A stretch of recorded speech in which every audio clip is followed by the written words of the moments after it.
Vamos abrir nossas Bíblias na carta de Paulo aos Gálatas.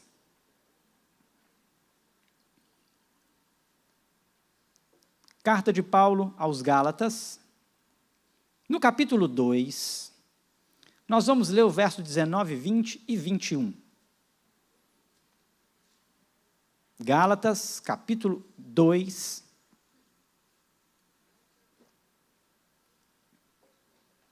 versos 19, 20 e 21.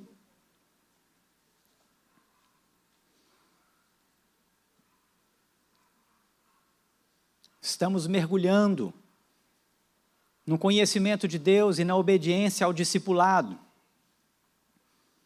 E, obviamente, todo o Novo Testamento trabalha essa ideia de discipulado, porque é uma ordem, uma ordenança de Jesus. Nós queremos caminhar daqui para frente com muitos assuntos a esse respeito.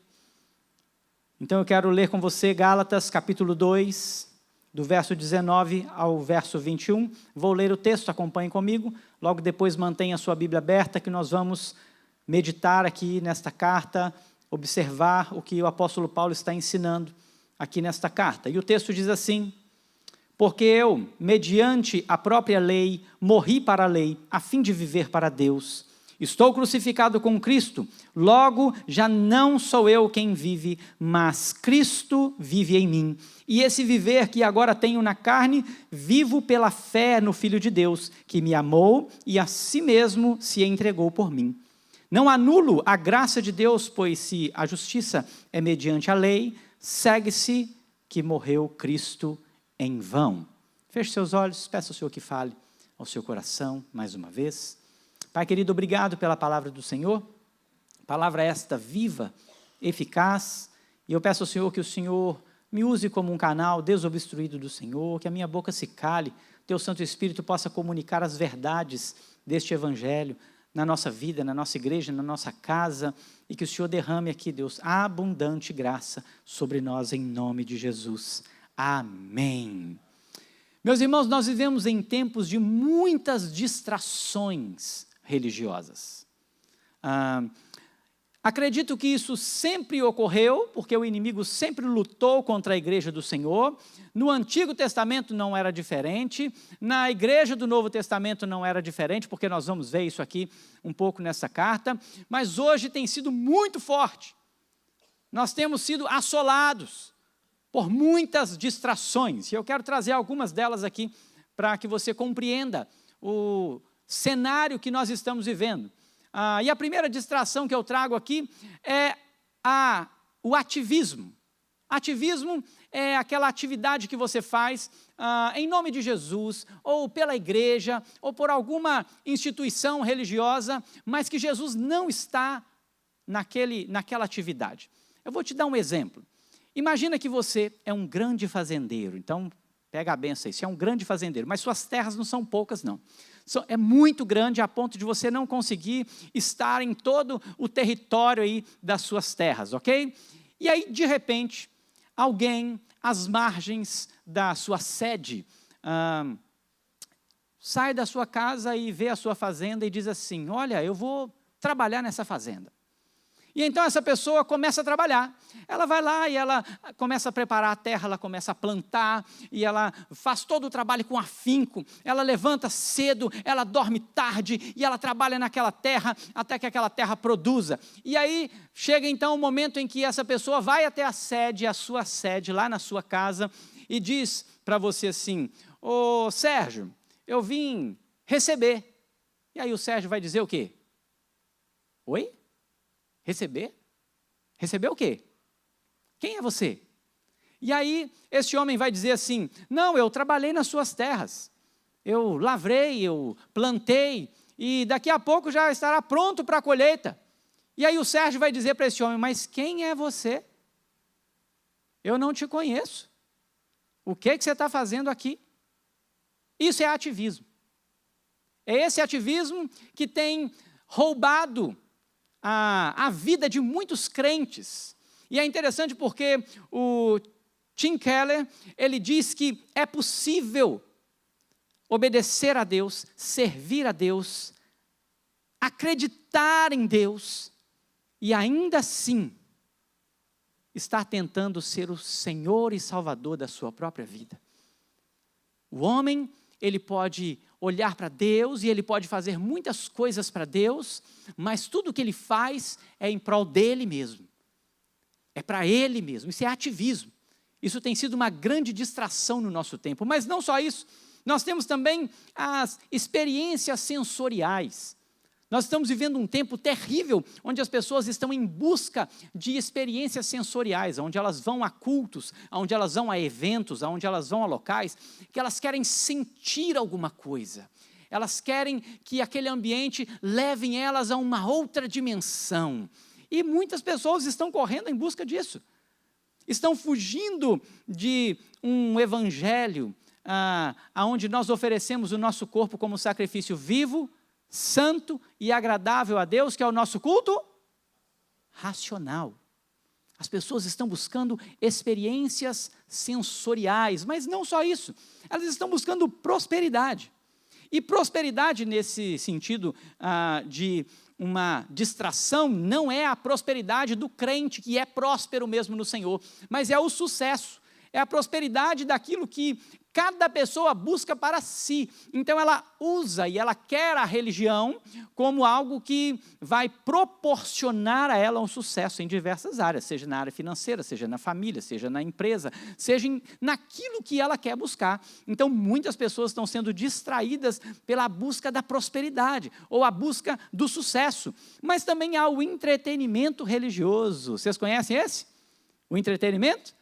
Aquelas várias promoções de eventos que servem para atrair pessoas e com um discurso muito bonito, um discurso muito legal, onde as pessoas dizem assim, não, nós precisamos trazer as pessoas aqui, porque então aqui nós vamos fazer o quê?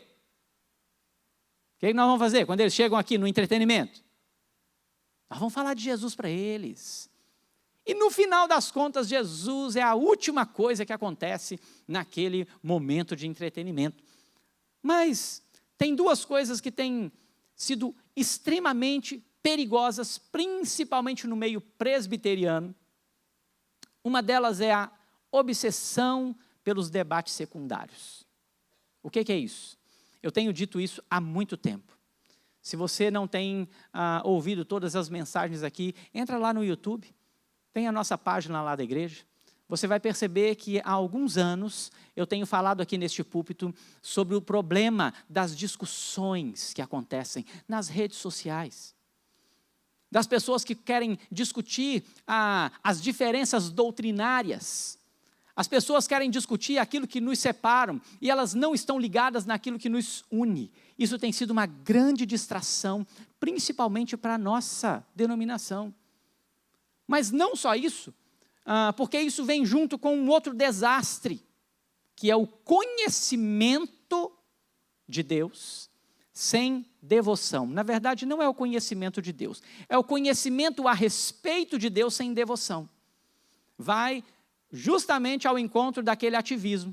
Alguém que faz alguma coisa, e aqui agora é a busca pelo conhecimento, mas não há devoção. E aí, J. Packer, ele diz que conhecer a respeito de Deus não é o mesmo que conhecer a Deus. E isso tem acontecido muito nos nossos dias.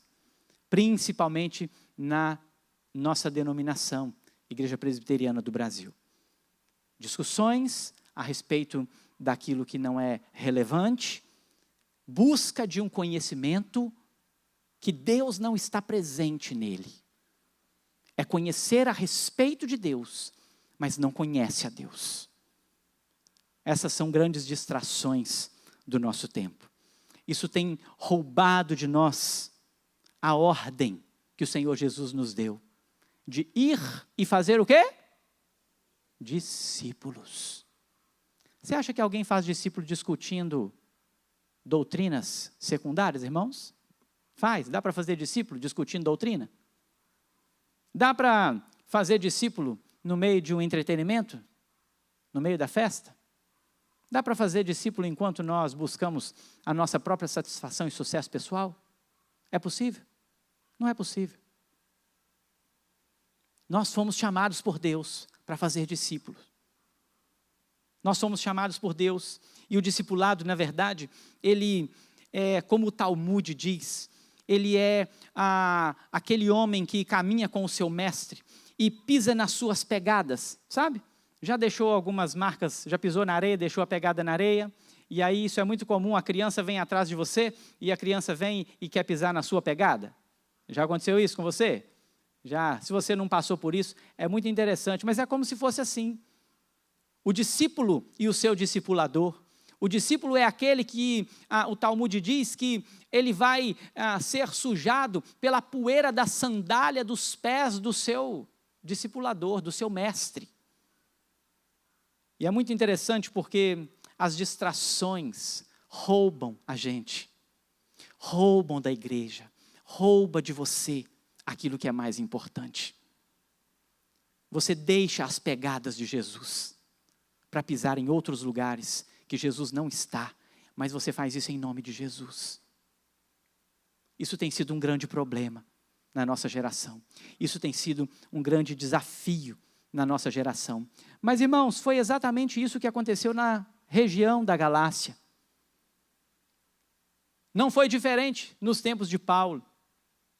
As distrações, pode ser que sejam diferentes, mas ainda naqueles dias haviam distrações.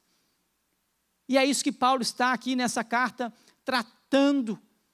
E é interessante observarmos, não sei se você já leu toda essa carta, se você tem conhecimento dessa carta, mas nós vamos ler algumas coisas aqui.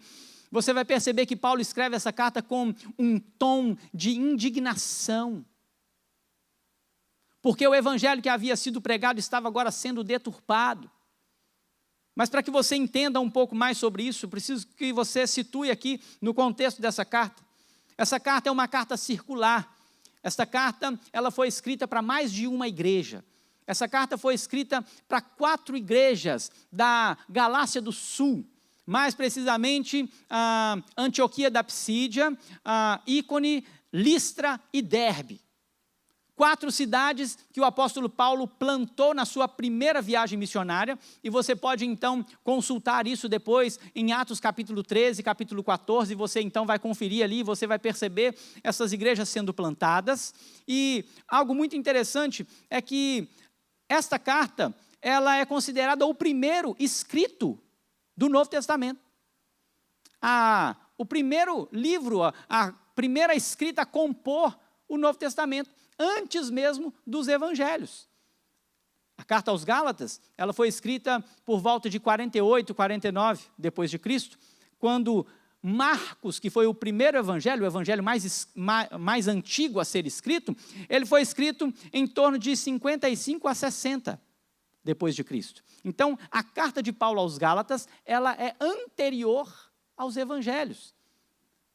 Lucas e Mateus foram escritos ali entre 60 e 65, e João já no final do século, já lá depois de 85, entre 85 e 95 depois de Cristo. Então essa carta, uma carta circular, para circular nas igrejas da Galácia, escrita ali, o primeiro escrito do Novo Testamento. Esta carta, ela tem uma divisão muito interessante. O apóstolo Paulo divide ela em 3 partes.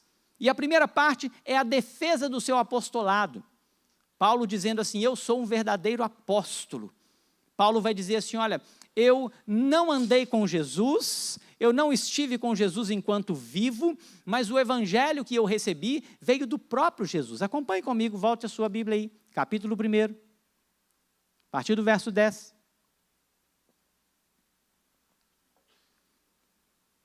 Todo capítulo 1 e capítulo 2, Paulo está fazendo uma defesa desse apostolado, mas aqui nós podemos ver um pouco disso. Verso 10 diz assim, porventura procuro eu agora o favor dos homens ou de Deus? Ou procuro agradar a homens? Se agradasse ainda a homens, não seria servo de Cristo. Verso 11 ele diz assim, faço-vos porém saber, irmãos, que o evangelho por mim anunciado não é segundo o homem, porque eu não o recebi, nem o aprendi de homem algum, mas mediante a revelação de Jesus Cristo. O apóstolo Paulo, ele foi um apóstolo fora do tempo, porque o próprio Jesus aparece para ele e comunica as mesmas verdades que ele comunicou aos seus discípulos, enquanto andou na terra com eles. Paulo foi um discípulo de Jesus que não andou com Jesus enquanto estava vivo na terra, antes da sua morte e ressurreição. Mas tudo o que ele aprendeu e tudo o que ele recebeu do próprio Jesus, tornando assim um apóstolo, um discípulo direto de Jesus. E o que é que Paulo vai fazer aqui agora? Paulo, então, ele vai continuar defendendo e contando a sua história, porque ele agora recebe de Jesus, ele não vai a Jerusalém em primeiro momento, ele vai caminhar para outra região, mais precisamente para a Arábia. Ele volta a Jerusalém por um determinado período, no verso 18 em diante você vai ver que ele está ali, encontra Pedro, encontra Tiago, mas ele vai embora de novo, ele vai para a região da Síria e da Cilícia. O apóstolo Paulo, ele então tem o primeiro propósito de defender o seu apostolado aqui. Segundo lugar, ele vai defender o evangelho. Volta aqui então no capítulo 3, passa a sua Bíblia aí, capítulo 3, verso 1 ao verso 5. Segundo propósito aqui, segunda divisão que a gente tem aqui nesta carta, Paulo vai defender o evangelho. E ele vai então dizer assim, ó Gálatas insensatos, quem vos fascinou a vós outros, antes cujos olhos foi Jesus Cristo exposto como crucificado? Quem foi que fascinou vocês, uma vez que o evangelho que foi pregado a vocês foi o evangelho de Jesus e esse crucificado? Quem é que está mexendo com vocês aí? O que estão falando para vocês aí? E ele diz assim, olha, quero saber apenas isso de vós. Recebestes o Espírito pelas obras da lei ou pela pregação da fé? Como foi que vocês conheceram o evangelho? Como foi que a salvação e a graça chegou até vocês? Foi pelas obras da lei? Paulo está dizendo, não foi não, porque fui eu que fui aí pregar para vocês. E aí Paulo continua assim, sois assim insensatos que tendo começado no Espírito, estejais agora vos aperfeiçoando na carne? Olha a pergunta que Paulo faz, irmãos. Vocês começam bem e agora vocês estão torcendo e deixando-se levar para obras da carne? E aí ele continua assim, terá sido em vão que tantas coisas sofrestes? Porque quem se convertia ao cristianismo, quem se tornava discípulo de Jesus, sofria perseguições. Passavam por grandes desafios. E ele vai dizer assim, se na verdade for em vão, porque não foi em vão. Aquele, pois, que vos concedeu o Espírito, é o que opera milagres entre vós. Porventura o fez pelas obras da lei ou pela pregação da fé? Então, Paulo defende o seu apostolado, ele vai defender agora o evangelho pregado, evangelho exclusivo na pessoa de Jesus, e em terceiro lugar, a terceira divisão, é a defesa da ética cristã. Passa mais um pouquinho, capítulo 5, verso 1. Paulo diz assim, lê comigo, texto, capítulo 5, verso 1, o texto diz, para a liberdade, permanecei, pois, firmes. Então, olha a ética sendo tratada aqui. Mas olha o capítulo 5, verso 13. Passa mais um pouquinho para frente, você vai ver o verso 13 a 15, diz assim. Porque vós, irmãos, fostes chamados à liberdade. Porém, não useis a liberdade para dar ocasião à carne. Sede antes servos um dos outros pelo amor, porque toda a lei se cumpre em um só preceito, a saber, amar o teu próximo como a ti mesmo. Se vós, porém, vos mordeis e vos devorais uns aos outros, vede que não sejais mutuamente destruídos. Paulo faz essas divisões porque Paulo tem um propósito. Qual é o propósito central dessa carta? O apóstolo Paulo está defendendo o evangelho contra os judaizantes. Esta carta, ela foi escrita com um propósito de combater homens que se diziam cristãos, mas eram falsos cristãos. Quem eram os judaizantes?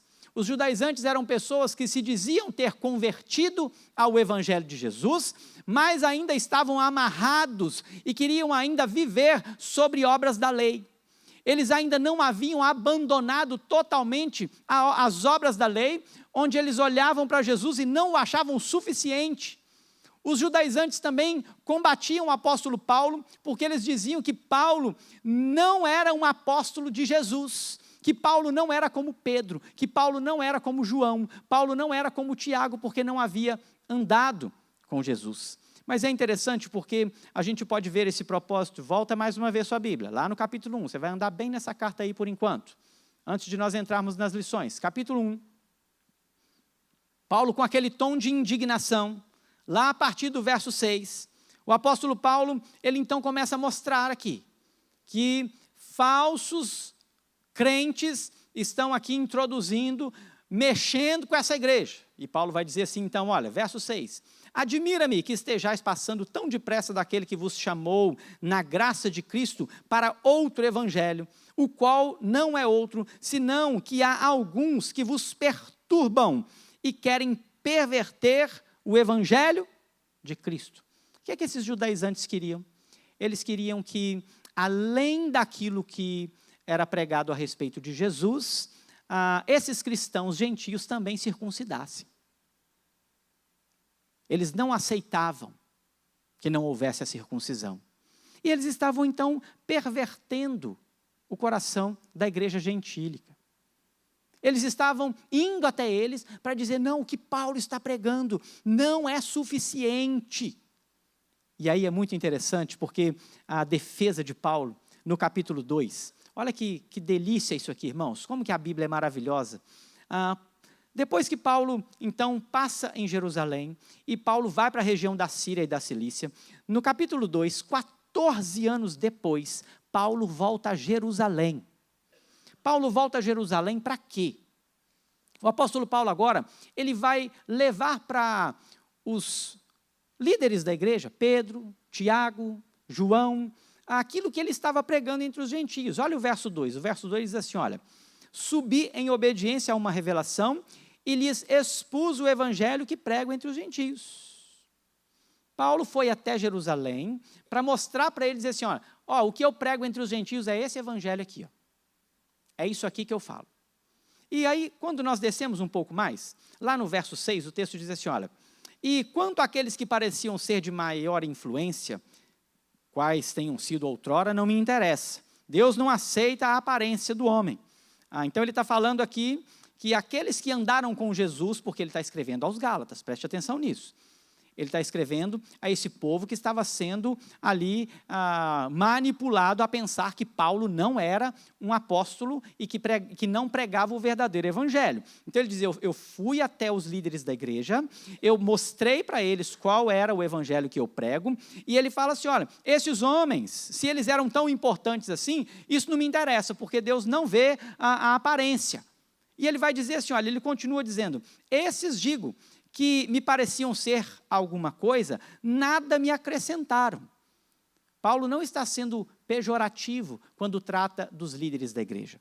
Ele está dizendo que Pedro, que Tiago, que João e os demais apóstolos que ouviram a sua mensagem, não tiveram o que acrescentar. É isso que Paulo está dizendo aqui. Paulo está dizendo assim, o evangelho que eu mostrei para eles, que eu estou pregando para os gentios, é suficiente. Eles não tiveram a necessidade de acrescentar.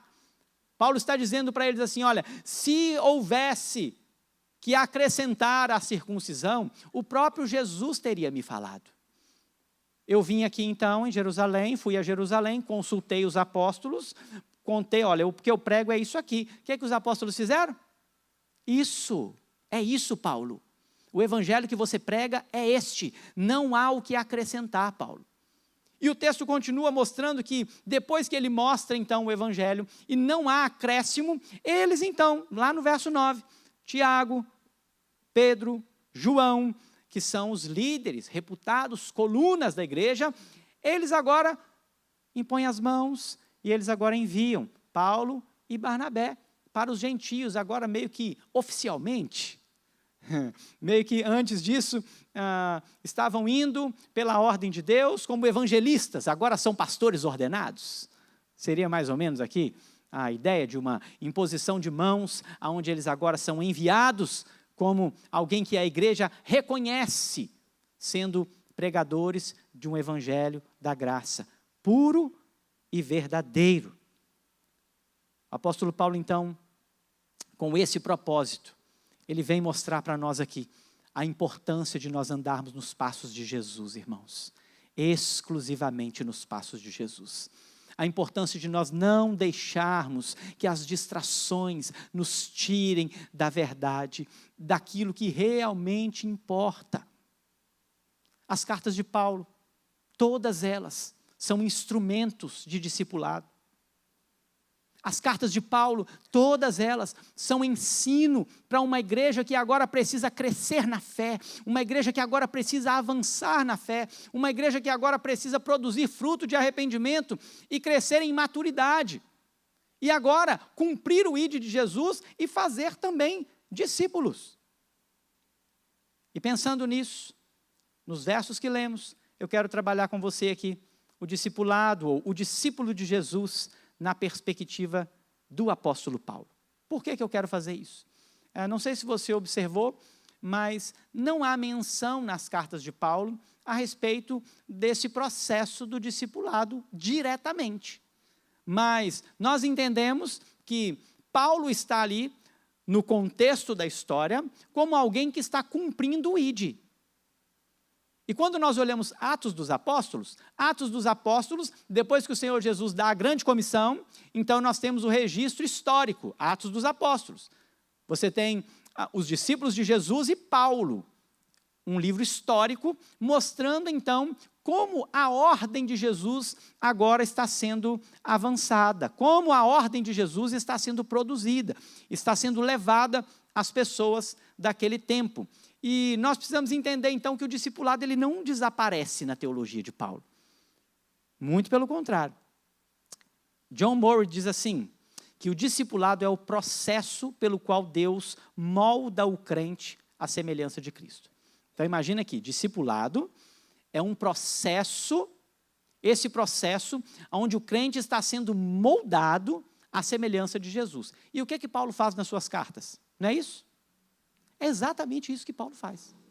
Paulo planta uma igreja, e aí ele vai para outra cidade plantar outra igreja, e aí ele olha para a igreja que ele plantou lá atrás, e ele diz assim, olha, essa igreja precisa avançar, ela precisa ser discipulada. E ele então escreve cartas, para que essas igrejas então sejam discipuladas, e tenham o seu caráter formado na pessoa de Cristo. Então, Paulo aponta aqui nesses versos 19, 20 e 21, de maneira muito clara, um discípulo de Jesus.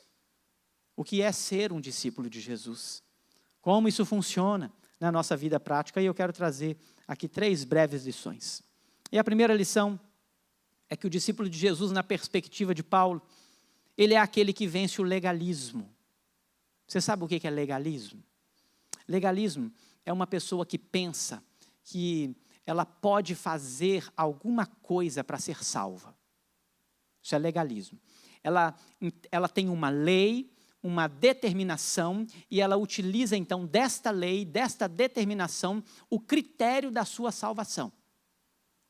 Vamos pensar como isso seria nas bem-aventuranças. Jesus começa então o Sermão do Monte dizendo, bem-aventurado os humildes, porque deles é o reino dos céus. O legalista dizia assim, olha, os humildes, se forem verdadeiramente humildes, ganharão a salvação e o reino do céu. Isso é legalismo. Então ele estabelece um ponto de regra, e aí o homem vai então ter que cumprir aquela regra. Se ele cumprir aquela regra, então ele é salvo. Isso é legalismo. Jesus não fez isso. Jesus disse que o homem que é humilde, ele tem a garantia do próprio Deus, do próprio Jesus, de participar do reino do céu. E isso é a maior alegria da sua vida. Jesus não veio para estabelecer novas leis. Jesus veio para quê? O que Jesus veio fazer, irmão? Cumprir a lei. E eu gosto de dizer que cumprir a lei não é fazer todas as coisas que a lei manda. Não foi isso que Jesus fez. Jesus não veio para isso. Porque Jesus não guardou o sábado. Jesus quebrou logo. Jesus falou assim: eu sou maior do que o sábado. O sábado foi feito para o homem, e não o homem para o sábado. Então Jesus não é cumprimento da lei, não significa que Jesus fez tudo o que a lei mandava. Olha, Jesus foi o cara, e ele conseguiu cumprir tudinho que a lei mandou. Então Jesus é Jesus, não é isso. Toda a lei apontava para Jesus. Todos os atos da lei mostravam Jesus. Todos os sacrifícios, a lei cerimonial era algo que representava o próprio sacrifício de Jesus. E Paulo vai dizer o seguinte, Paulo vai no verso 19, leia comigo o verso 19, a parte A do texto, até o ponto final aí, você pode ler comigo, bem alto, bem forte, o texto diz, porque eu...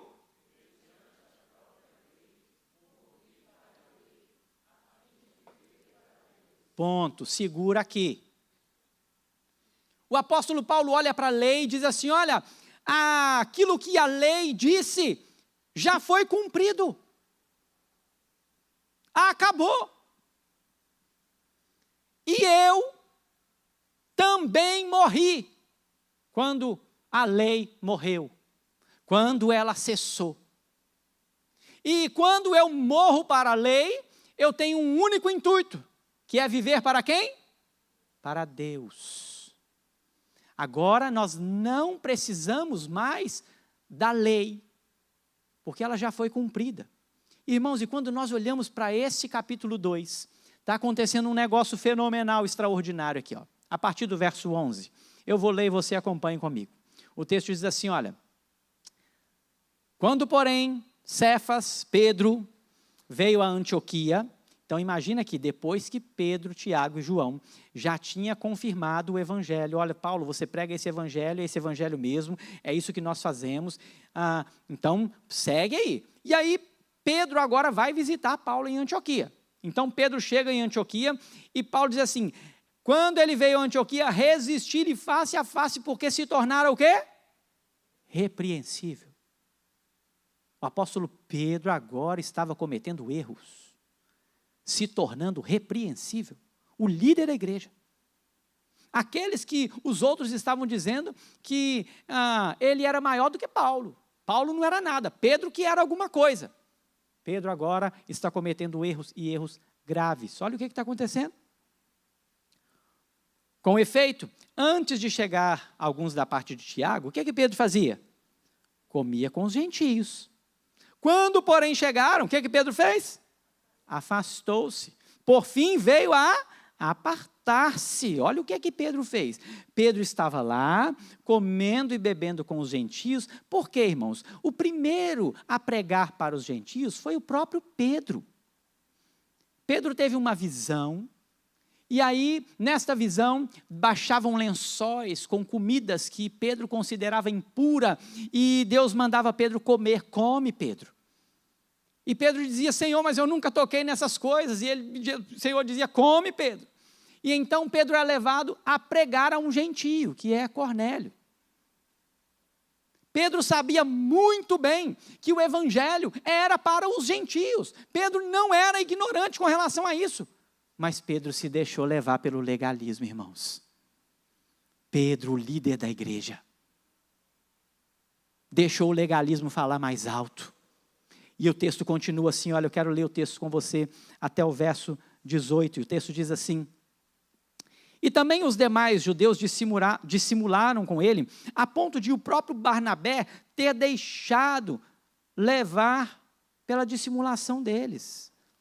Quando, porém, vi que não procediam corretamente, segundo a verdade do evangelho, disse a Cefas, eu disse a Pedro, na presença de todo mundo. Pedro foi repreendido publicamente, gente. Paulo chega no público e chama Pedro e fala assim, deixa eu te falar um negócio aqui. E repreende Pedro publicamente. E o texto diz assim, sendo tu judeu, vives como gentio e não como judeu, por que obrigas os gentios a viver como judeu? nós, judeus por natureza, e não pecadores dentre os gentios, sabendo, contudo, que o homem não é justificado por obras da lei, e sim mediante a fé em Cristo Jesus, também temos crido em Cristo Jesus, para que fôssemos justificados pela fé em Cristo, e não pelas obras da lei. Paulo está chamando a atenção de Pedro, está dizendo assim, olha, tudo bem, nós somos judeus, Pedro, está tudo certo, mas nós já entendemos que a lei não é suficiente para nós, que nós não vivemos debaixo da lei, que nós não temos mais a lei como nosso guia, porque nós já compreendemos que Cristo é aquele que nos justifica. E Paulo continua dizendo assim no verso 17, acompanhem comigo. Mas, se procurando ser justificados em Cristo, fomos nós mesmos também achados pecadores, dar-se-á o caso de ser Cristo ministro do pecado? Claro que não.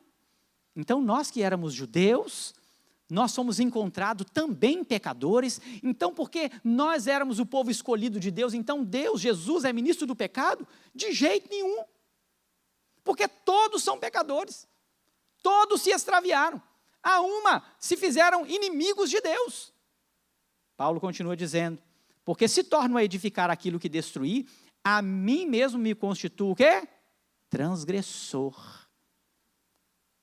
A lei já havia cessado, Jesus já havia cumprido. Paulo diz, se eu tornar a trazer isso de volta, aí sim eu sou um transgressor. Por isso eu morri para a lei. A lei não faz parte mais da minha vida. Porque agora eu vivo para Deus. Ele é o meu Senhor. Eu sou discípulo de Jesus Cristo. A lei já não me pertence mais. Mas é interessante porque, geralmente, quando você olha o legalista, ele esquece que o que mais importa na vida do homem é a mudança de vida e não a lei. E é a segunda lição que eu quero trazer nesse texto. O discípulo de Jesus, na perspectiva de Paulo, ele vive uma nova vida em Cristo. Ele não é mais a mesma pessoa. Por isso a parte B do verso 19, Paulo vai declarar e fazer aquela grande declaração, e talvez a declaração mais difícil de ser compreendida. Porque Paulo vai dizer o quê? Estou crucificado com... Vão ler comigo? Você pode ler comigo? Vamos lá todos juntos? Estou crucificado com Cristo. Logo, já não sou eu quem vive, mas meu irmão. Imagina o seguinte, a lei coloca um ponto e diz assim, faça isso e você será salvo. Então, os judaizantes estavam dizendo assim, não, a circuncisão é a marca da salvação. Circuncidou, está tudo bem. Sabe por que eles declaravam isso e batiam o pé nisso e queriam isso? Porque eram pessoas que não queriam mudar de vida. Eram pessoas que não queriam nascer de novo. Eram pessoas que estavam ligadas a um único ato, que para eles era muito fácil. A cruz é aquilo que nós temos de mais precioso, mas a cruz é aquilo que é mais terrível para o homem. Nós precisamos entender a mensagem da cruz. Quando nós dizemos como Paulo, já estou crucificado com Cristo, esse é um ato de negação. Negação da nossa vontade, negação da nossa carne, negação dos nossos prazeres. Nós pegamos tudo aquilo que nós como homens desejamos com afinco e nós arrancamos tudo isso e colocamos na cruz. Mas deixa eu te contar uma coisa. Nós somos tão amantes de nós mesmos que nós preferimos a lei. E é muito interessante porque ninguém fala de circuncisão nos nossos dias. Mas as pessoas trazem outros pontos, como se elas fizessem tal coisa, aquilo ali vai ser suficiente para que elas sejam salvas. Mas dificilmente você vai ver uma pessoa que faz essa declaração, dizendo, eu quero mudar de vida. Eu quero viver outra vida. Eu não quero viver mais essa vida que eu vivia. E eu preciso te fazer uma pergunta aqui, meu irmão. Qual foi o dia que a sua vida mudou? Que dia que você passou a viver uma nova vida? Porque se você não tiver esse dia, você está com um grande problema. Porque todos pecaram e destituídos estão do quê? Da glória de Deus. Não há um justo, nenhum justo sequer. Quando o evangelho da cruz chega até o homem, ele precisa mudar a vida do homem. Não há possibilidade do homem dizer estar em Cristo, não há possibilidade do homem dizer ser cristão, e a vida dele sempre foi a mesma coisa. Não há possibilidade. Se a sua vida não mudou, se não houve um ponto na sua história que a sua vida mudou, você está com um grande problema. E você pode ser crente de uma igreja. E você pode ser um exímio religioso. Você pode, inclusive, achar que consegue praticar obras de lei. E você pode declarar assim, não, eu sou um homem justo. Não, eu sou uma pessoa honesta. Não, eu não falo mentira. Eu não mato ninguém. Eu não roubo ninguém.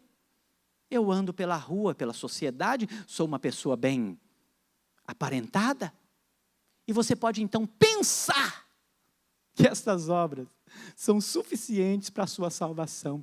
E você pode ser como aquele homem naquele campo, tentando fazer um trabalho exaustivo, que quando chegar diante do Senhor, vai ouvir o seguinte: apartai-vos de mim, maldito. Por quê? Porque eu não vos conheço. Não sei quem são vocês. O discípulo de Jesus, na perspectiva de Paulo, ele tem que ir para a cruz, irmão. Ele tem que ir para a cruz. A cruz é o diferencial da vida daquele que encontrou a Cristo. E aí Paulo vai dizer, já estou crucificado. Já não sou eu quem vive, mas Cristo é quem vive. Deixa eu te fazer uma outra pergunta. Cristo viveria como você vive? Inverte o negócio aí. Coloca Jesus aqui agora, vivendo a sua vida. Cristo viveria do jeito que você vive? Porque Paulo vai dizer agora assim, olha, a minha vida mudou, eu agora estou crucificado, o meu velho homem foi colocado na cruz do Calvário com Jesus Cristo, e agora não sou eu quem vive, agora quem vive é Cristo.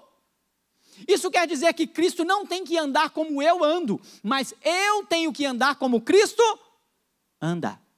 É simples assim. É a coisa mais simples, irmãos. O evangelho é muito simples. Mas a gente prefere ter discussões teológicas. A gente prefere o entretenimento. A gente prefere uma vasta busca de conhecimento para que nós possamos então ser culpados no final.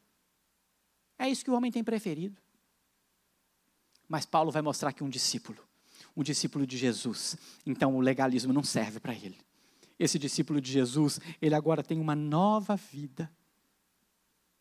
O seu velho homem foi crucificado na cruz, onde Jesus levou sobre si as nossas dores, as nossas enfermidades. O castigo que nos traz a paz estava sobre ele. Pelas suas pisaduras nós fomos sarados. Ponto. É lá na cruz. E uma vez que o seu velho homem foi pendurado na cruz com Cristo, na ressurreição de Cristo nasce um novo homem. E você agora é ressuscitado com Cristo. Mas não para viver a vida que você quer viver. Não para pensar as coisas que você quer pensar. Não para agir do modo com que você quer agir. O que nos leva à terceira e última lição desse texto. Porque, em primeiro lugar, Paulo diz que o discípulo de Jesus, ele já venceu o legalismo. O legalismo não serve para ele. Ele já mostrou que esse discípulo ele vive uma nova vida. Mas, terceiro e último lugar, o discípulo de Jesus, na perspectiva de Paulo, ele tem as suas ações. Agora Paulo vai falar de vida prática, movidas pela fé. Fé em Cristo. Olha o texto comigo, vamos lá no texto. O texto diz assim, depois que Paulo diz, agora já não sou eu quem vive, mas Cristo vive em mim. Termina de ler o texto comigo. O texto diz, e esse viver. Vamos lá, todo mundo junto? Bem forte aí. E esse viver.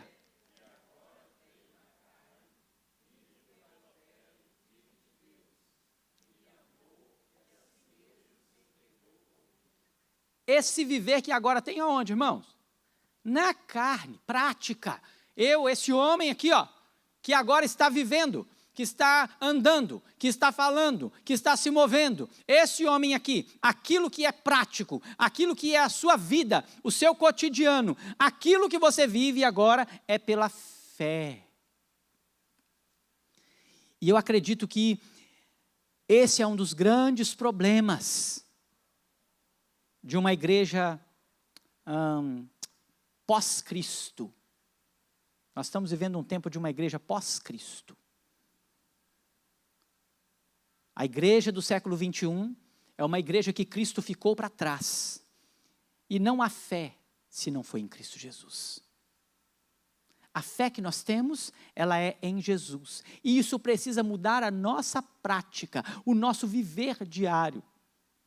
O apóstolo Paulo ele vai dizer então que a vida que ele vive agora, ele vive pela fé.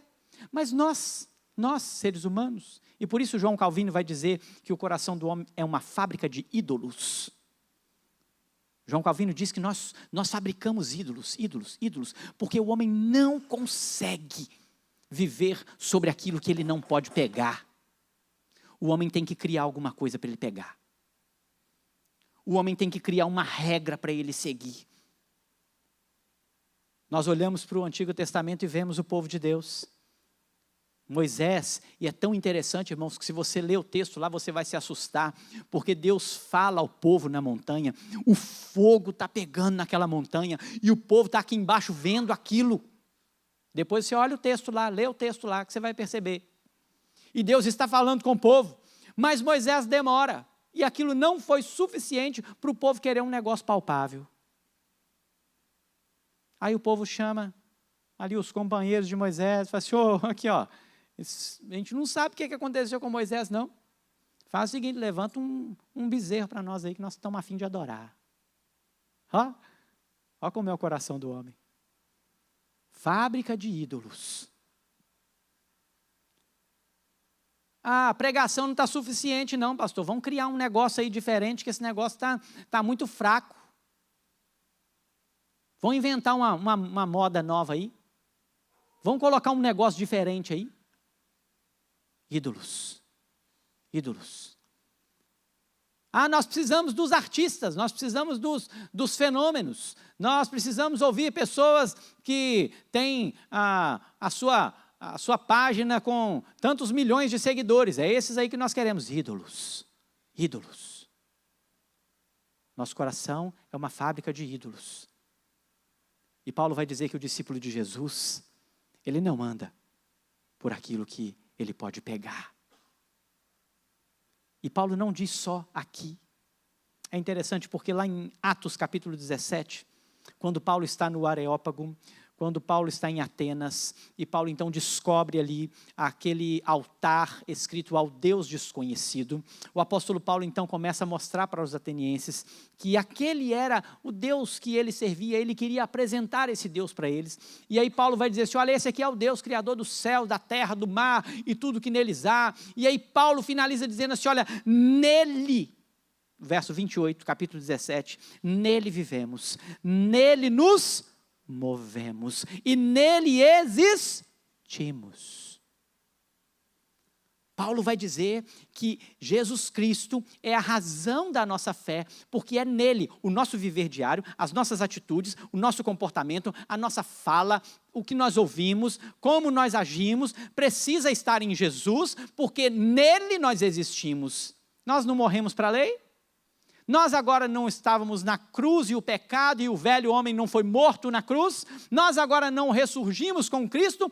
Então o nosso viver, o nosso procedimento precisa ser em Jesus. Porque nele vivemos, nele nos movemos e nele existimos. Mas em 2 Coríntios capítulo 5, no verso 7, o texto diz o seguinte, Paulo vai dizer assim, olha, visto que andamos por fé e não pelo que vemos. Nós não andamos pelo que vemos, nós andamos por fé, fé no Filho de Deus. Esse é o grande diferencial do crente, irmão. Esse é o grande diferencial do povo de Deus, do discípulo de Jesus. Nós não precisamos de nada palpável. Porque importa que os adoradores adorem ao Pai, de que maneira? Em espírito e em verdade. Deus está aqui hoje? Você está vendo Ele? Está vendo Ele? Sabe por que você não está vendo Ele? Porque nós vemos pelos olhos da fé. Ele está aqui. E quando nós olhamos as Escrituras e podemos provar, o apóstolo Paulo, quando escreve aos Coríntios, ele vai fazer um questionamento e ele vai dizer assim, por acaso não sabeis vós que o vosso corpo é o templo do Espírito Santo e que o Espírito de Deus habita em vós? Deus está aqui? Ele está onde? Ele está dentro de você, meu irmão. É o lugar da habitação de Deus. Mas sabe o que os crentes querem? Ver Deus aqui, ó. Porque é isso que o homem faz. Ele levanta ídolos, ele levanta templos, ele levanta prédios. Consagram isso e fazem disso o Deus deles. E muitas igrejas evangélicas, muitos templos evangélicos têm sido levantados com idolatria, como se aquele lugar fosse o lugar onde Deus habita. E Deus não habita em templos feitos por mãos de homens, porque Ele habita em mim e em você. E isso só pode acontecer, só pode ser visto pelos olhos da fé. Não andamos por vista.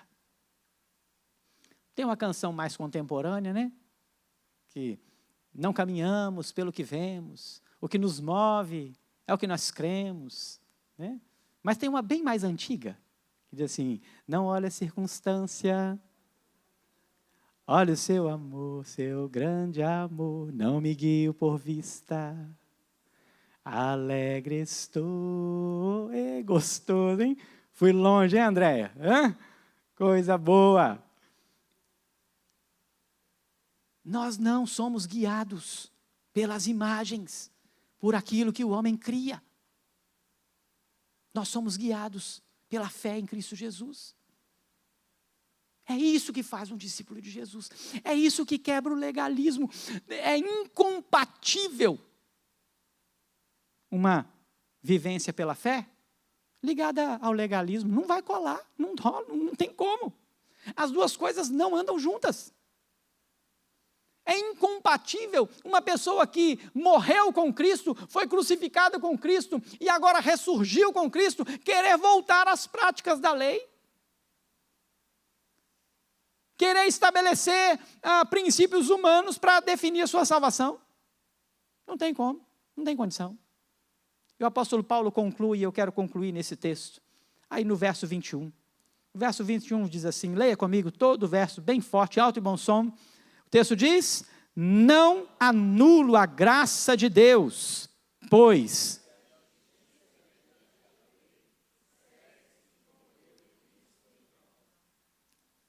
Irmãos, é impossível que um discípulo de Jesus viva de forma contrária ao que nós vimos aqui. É impossível que um discípulo de Jesus não consiga vencer o legalismo. É impossível que um discípulo de Jesus não tenha morrido na cruz. Não tenha deixado o seu velho homem na cruz. É impossível. É impossível que um discípulo de Jesus não viva como Jesus. É impossível, porque se ele é discípulo de Jesus, ele vive como Jesus. É impossível que um discípulo de Jesus viva sem fé verdadeira e genuína. Impossível, impossível, impossível. Quando aqueles que se dizem discípulos de Jesus tentam trazer a lei de volta, quando aqueles que se dizem discípulos de Jesus querem distrair o povo, e mais uma vez, preste bem atenção, ninguém vai forçar você a circuncidar aí, homem. Ninguém. Não existe mais no nosso tempo, nos nossos dias, o legalismo da circuncisão. Mas existe o legalismo do ativismo. Existe o legalismo da prosperidade, do sucesso, tentando tirar você do foco do que é mais importante. Existe o legalismo do entretenimento, e ele está aí, firme e forte, querendo tirar você de onde importa. Existe o legalismo da obsessão pelas conversas, pelos diálogos, pelas discussões de doutrinas e de coisas que não sustentam a igreja. Existe um legalismo que está fazendo com que você busque conhecimento, inclusive pessoas fazendo até seminário,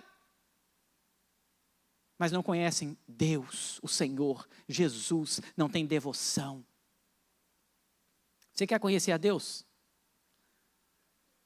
Vai para o seminário, não, irmão. O que você quer fazer no seminário? Seminário não te ensina a conhecer a Deus, não. Deixa eu te dar uma informação que talvez para você seja muito esquisita. Seminário não te ensina a conhecer a Deus. Seminário te dá ferramentas para que você possa estudar a palavra, estudar a arqueologia, estudar a teologia, estudar. O seminário forma teólogo. Teólogo qualquer seminário forma. Você quer conhecer a Deus? Mergulha no Evangelho de Deus. Leia a palavra de Deus. E conhecereis a verdade? Onde está a verdade? A palavra é a verdade. A tua palavra é a verdade. Está querendo conhecer a Deus? Quer ser discípulo de Jesus? Cuidado com o legalismo.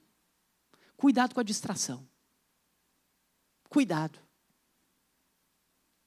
Nós fomos ordenados a ir e fazer discípulos. Nós temos uma ordem. O apóstolo Paulo viveu isso todos os dias da sua vida. O apóstolo Paulo, quando não estava pregando, quando não estava plantando igreja, estava preso. E quando ele estava preso, o que ele fazia? Ele escrevia cartas. Ele orientava as igrejas que ele plantava.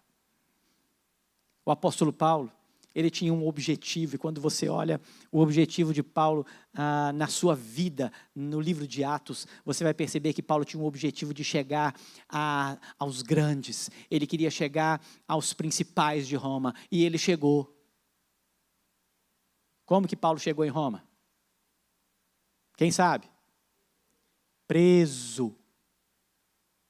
Ele não foi lá fazer uma visitinha, não. E é interessante porque o rei Agripa, ele diz assim, Paulo, quase, por pouco, Paulo, você me convence a ser cristão, hein, Paulo? Por pouquinho você me persuade a ser um cristão. Paulo foi levado preso para dar continuidade à ordem de Jesus, que é ir e fazer discípulo. Você é um discípulo de Jesus? Você já venceu o legalismo? Você já nasceu de novo? Seus atos, seu comportamento é de alguém que anda e se move e vive pela fé em Cristo Jesus? Se não é, isso precisa mudar hoje. Eu quero convidar você a fechar os seus olhos. Colocar sua vida diante do Senhor.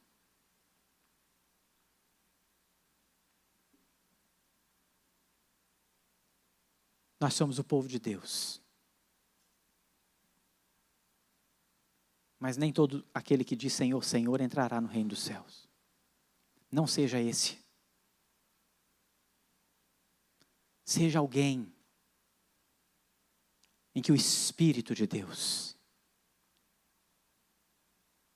seja alguém movido pelo Espírito de Deus, por Jesus Cristo, o nosso Senhor. Seja aquele que está preocupado com as distrações e está dizendo assim: olha, isso aqui está me distraindo, eu não quero mexer com isso. Seja aquele que tem buscado o Senhor com a intensidade do seu coração e colocado Jesus Cristo como centro da sua vida.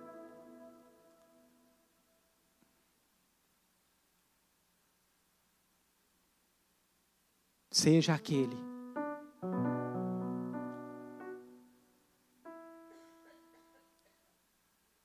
que anda por fé e não pelo que vê, alcançado pela graça, manifesta por Cristo Jesus. Qual foi o dia que sua vida mudou?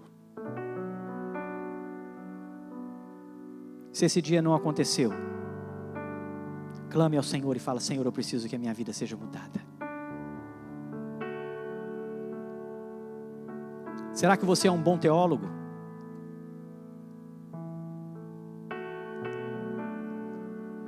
Será que você é um bom trabalhador?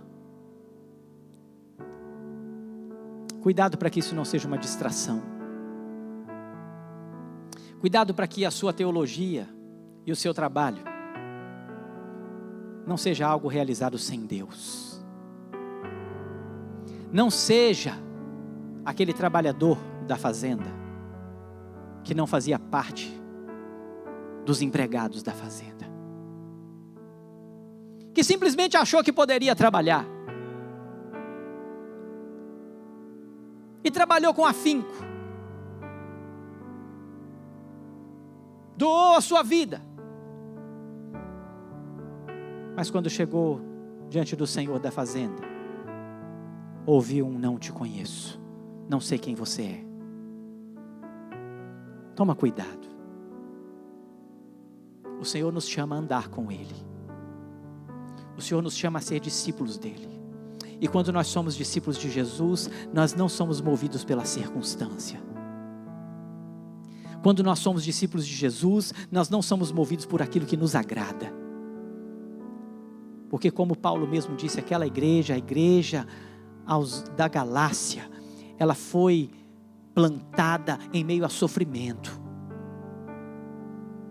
Se você é um crente que não sofre, toma cuidado, porque o Evangelho traz sofrimento para a gente. Sofrimento que trará o consolo, porque bem-aventurados são os que choram, porque serão consolados. Bem-aventurados são os que por causa do Evangelho de Jesus foram perseguidos, açoitados.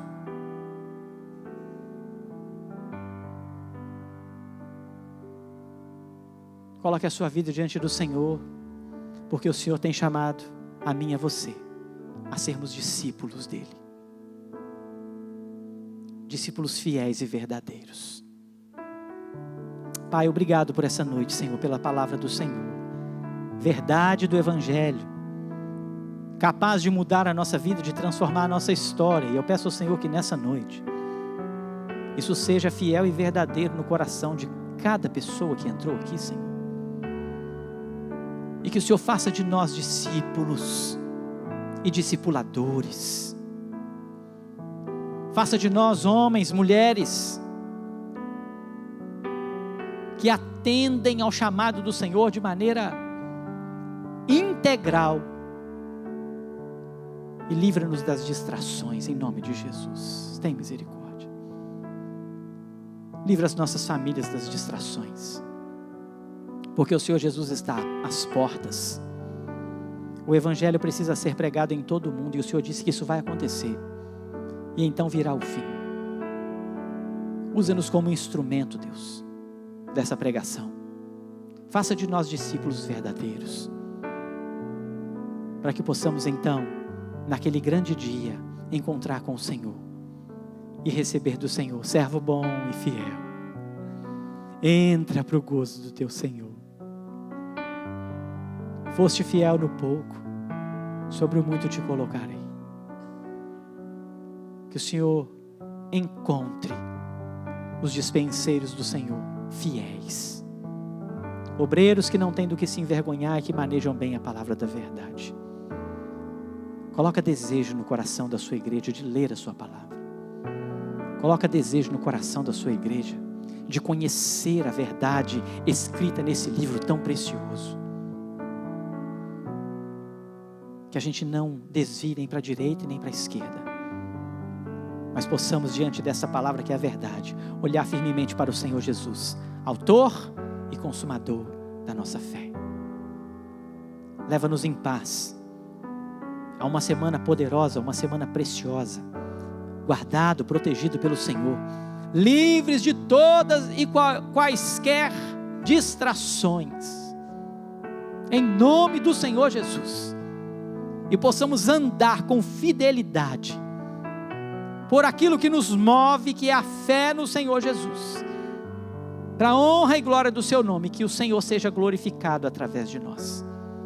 É a oração que eu te faço, Deus, crendo no poder e no agir do teu Santo Espírito, por meio da sua palavra, Espírito que convence o homem da justiça, do pecado e do juízo. Em nome de Jesus que te oro e te agradeço. Amém e amém.